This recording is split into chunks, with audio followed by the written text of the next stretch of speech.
M News కి స్వాగతం. గత 2 రోజులుగా కురుస్తున్న భారీ వర్షాలకు నిడదవోలు ఆర్టీసీ బస్టాండ్ ప్రాంగణం పూర్తిగా నీట మునిగింది. సుమారు అడుగు పైగా లోతు నీళ్లలో మునిగిన బస్టాండ్ లో ప్రయాణికులు నానా ఇబ్బందులు పడుతున్నారు. గత 2 రోజులుగా కురుస్తున్న వర్షాలు ముఖ్యంగా గురువారం రాత్రి కురిసిన భారీ వర్షానికి నిడదవోలు బస్టాండ్ నీట మునిగింది.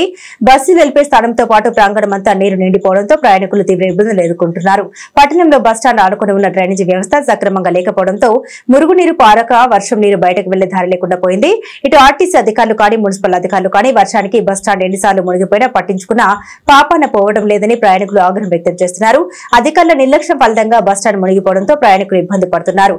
అడుగులోతు నీళ్లలో నడుచుకుంటూ వెళ్లి బస్సు ఎక్కవలసి రావడంతో మహిళా ప్రయాణికులు మరింత దుర్భర పరిస్థితి ఎదుర్కొంటున్నారు. ప్రస్తుత ఎన్డీఏ ప్రభుత్వంలోనైనా స్థానిక మంత్రి ఈ బస్ స్టేషన్ పరిస్థితిని ప్రక్షాళన చేయడానికి చర్యలు తీసుకోవాలని ప్రయాణికులు కోరుతున్నారు.